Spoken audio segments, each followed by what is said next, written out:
दोस्तों नमस्कार, मैं हूं अजय लोहान और आप देख रहे हैं बिंदास हरियाणा। आए दिन हम आपको कोई ना कोई रोचक कहानी, रोचक तथ्य बताते हैं। आइए इसी कड़ी में एक और रोचक कहानी आपके लिए लेके आए हैं और वो भी लाइव। अभी हम खड़े हैं नहरों की नगरी, जी हाँ, नहरों की नगरी के नाम से मशहूर टोहाना में अभी हम खड़े हैं। हालांकि ये टोहाना शहर है, लेकिन उसके बावजूद भी इसको नहरों की नगरी के नाम से जाना जाता है। आप मेरे साथ यहाँ पे देख सकते हो कि जहां तक हमारे कैमरे की नजर जा रही है वहां तक सिर्फ और सिर्फ जल ही जल नजर आ रहा है। और ये जो जल आप देख रहे हैं ये बिल्कुल ठंडा है और वास्तव में जो पहाड़ों का जो पानी होता है वो पानी इस नदी के अंदर आता है। हालांकि कहां से आता है ये भी हम आपको बताएंगे और इसी मुद्दे पर चर्चा करने के लिए और ज्यादा जानकारी देने के लिए हमारे साथ परमजीत जी मौजूद है। टोहाना से वरिष्ठ पत्रकार है। इन्हीं की जुबानी आपको सुनाएंगे कि आखिरकार इन नदियों का क्या रहस्य है। ये जो एक नदी यहाँ पे आती है इसमें से कितनी आगे निकलती हैं और कहाँ से डैम से होते हुए कैसे निकलती है, क्या इसका इतिहास रहा, वो सब जानेंगे। परमजीत जी, सबसे पहले बिंदास हरियाणा में आपका स्वागत।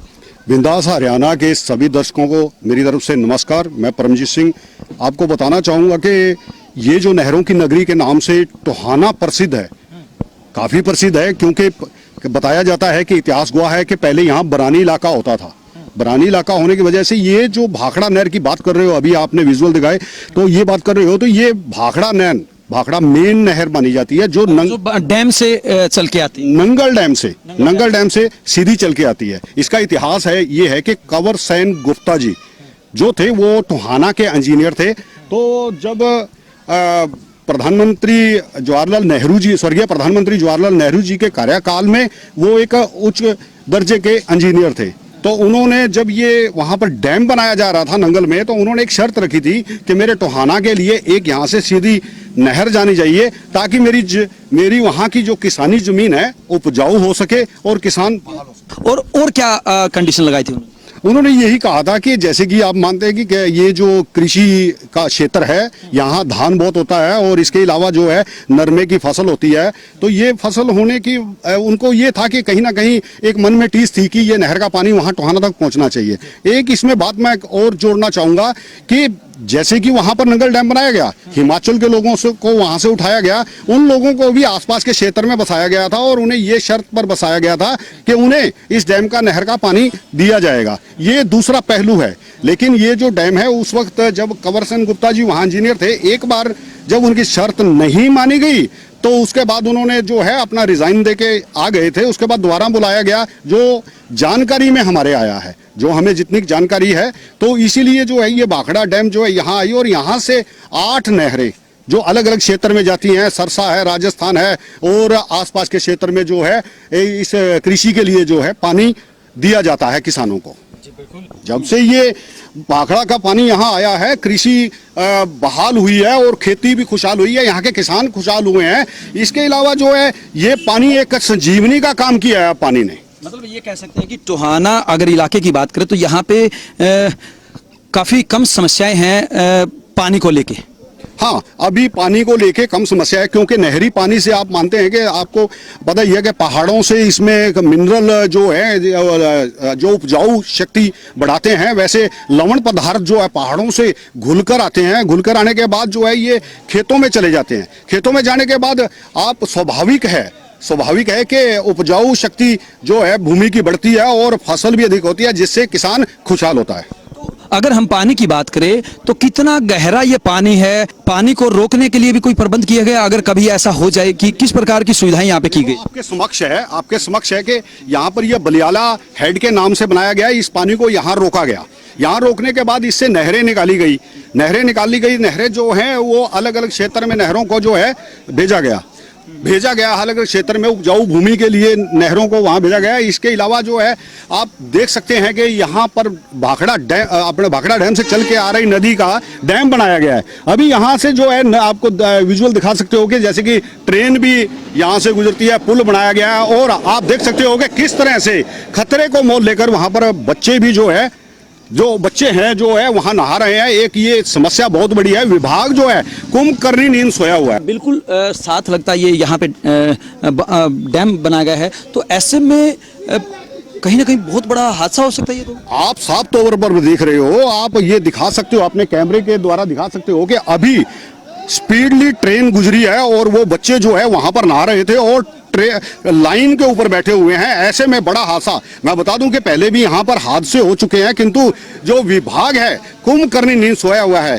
यहां से कुछ ही दूरी पर विभाग का ऑफिस बना हुआ है, विभाग के कर्मचारी जो हैं वहां बैठे हैं बेखौफ, सब कुछ बिल्कुल कुंभकर्णी नींद सोए हुए हैं और वो इनको रोकने का प्रयास नहीं कर रहे। परमजीत जी, वास्तव में ये तो काफी चिंता वाली बात है, क्योंकि देखिए जैसे हम देख रहे हैं युवा बच्चे यहाँ पे इस पानी के अंदर नहा रहे हैं, वहीं जो ट्रेन की पटरी है, पटरी के ऊपर भी अभी नहा रहे हैं। और जैसा कि अभी हम ठीक 1 मिनट पहले देखा भी है कि यहाँ से ट्रेन गुजरी, उसके बावजूद भी बच्चे ऐसे के ऐसे नहा रहे हैं। तो क्या कोई इनको रोकने के लिए इंतजाम नहीं किए गए? क्योंकि हादसे होने के बाद फिर प्रशासन जागता रहे, उसका क्या फायदा? तो आज इस कड़ी में मैं आपके लिए एक बात जोड़ना चाहूंगा कि यहाँ पहले भी हादसे हो चुके हैं।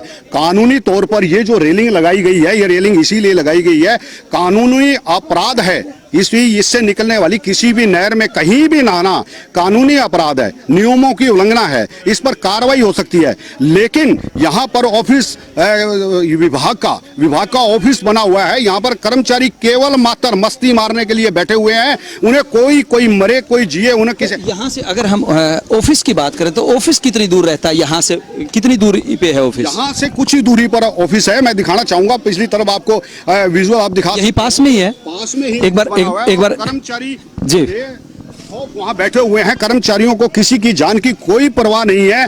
तो आप सीधे तौर पे देख सकते हो कि जो बच्चे, नाबालिग बच्चे हैं, स्कूली बच्चे हैं, इसके अलावा जो है अपनी जान जोखिम में डालकर, हादसे भी पहले हो चुके हैं, काफी हादसे हो चुके हैं, जिससे प्रशासन ने कोई संज्ञान नहीं लिया। बिल्कुल, देखिए ये परमजीत जी यहाँ के स्थानीय निवासी हैं और वरिष्ठ पत्रकार भी हैं यहाँ से। इनका ये साफ तौर से कहना है कि भले ही यहाँ का इतिहास नदियों से जुड़ा हुआ हो, लेकिन वहीं साथ ही साथ हादसों से भी यहाँ का नाता रहा है, क्योंकि इतने गहरे पानी में बच्चे और वो भी स्कूली बच्चे आमतौर पे स्नान करते रहते हैं, नहाते रहते हैं। और अगर हम मेरे राइट साइड की बात करूं तो ये यहाँ पे बच्चे साफ नहाते हुए दिखाई दे रहे हैं।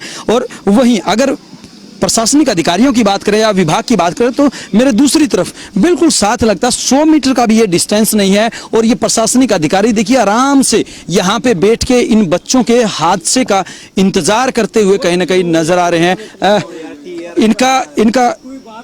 इनकी तरफ से, प्रशासनिक अधिकारियों की तरफ से कहीं ना कहीं सलाह दी जानी चाहिए। इनको कहीं ना कहीं इस बात पे ध्यान देना चाहिए कि इस प्रकार के हादसे आने वाले समय में न। हालांकि हमने आपको बताने की, दिखाने की कोशिश की है कि आखिरकार टोहाना के क्या इतिहास है और नदियों से जुड़ा हुआ जो इतिहास है, आगे भी अगर कहीं पर भी और कोई इतिहास होगा तो हम उसको आप तक पहुंचाते रहेंगे। विभाग के एक्शन धूप सिंह जी अभी हमारे साथ मौजूद है। आइए इसी मुद्दे पर और ज्यादा चर्चा करते हैं और इन्हीं के माध्यम से जानने की कोशिश करेंगे कि आखिरकार जो इतिहास अभी हमने आपको बताया है उसमें और क्या ऐड हो सकता है। सर, सबसे पहले तो अगर हम पानी की कैपेसिटी की बात करें तो इसमें कितना पानी आता है? यहाँ पर लगभग जो है हमारे पास 4000 से लेके और 4500 के बीच में पानी हमारे पास आता है। और इसके ये हमारा जो है कंटिन्यूस चैनल है जो कि लगातार चलता रहता है, इसमें कोई भी बंदी नहीं आती है, पूरे साल चलता है। हाँ जी, बिल्कुल। अगर हम प्रोजेक्ट की बात करें तो क्या कोई और भी नए प्रोजेक्ट विभाग की तरफ से, सरकार की तरफ से कोई आ रहे हैं?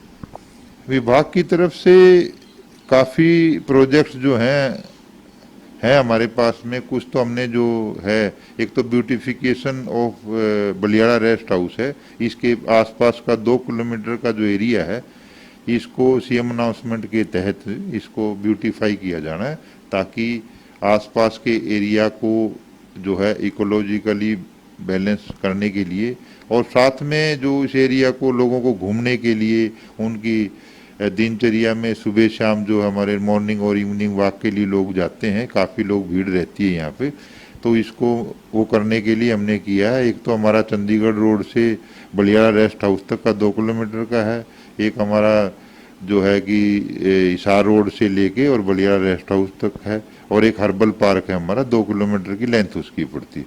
तो ये एक हमारा 2 किलोमीटर का दायरा है जिसको हम विभाग की तरफ से प्रोजेक्ट पास हो चुका है। 2 काम हमारे हो चुके हैं उसमें, एक को हमने जो प्लांटेशन करके वो जो चंडीगढ़ रोड से लेके ये अपना जो हिसार रोड से लेके और बलियाड़ा रेस्ट हाउस को वो कंप्लीट कर दिया है। वो लोग वहाँ सुबह शाम घूमने आते हैं। काफी टूरिज्म को बढ़ावा दिया। टूरिज्म को बढ़ावा, टूरिज्म एक तरह से देखो ये एक पंजाब के साथ सटा हुआ इलाका है, जिसमें क्योंकि पंजाब का जो है नज़दीक शहर 100 किलोमीटर है, वो भी पटियाला जो है, और यहाँ से मतलब बाकी शहर हैं जो है वो भी 70 किलोमीटर के करीब हैं।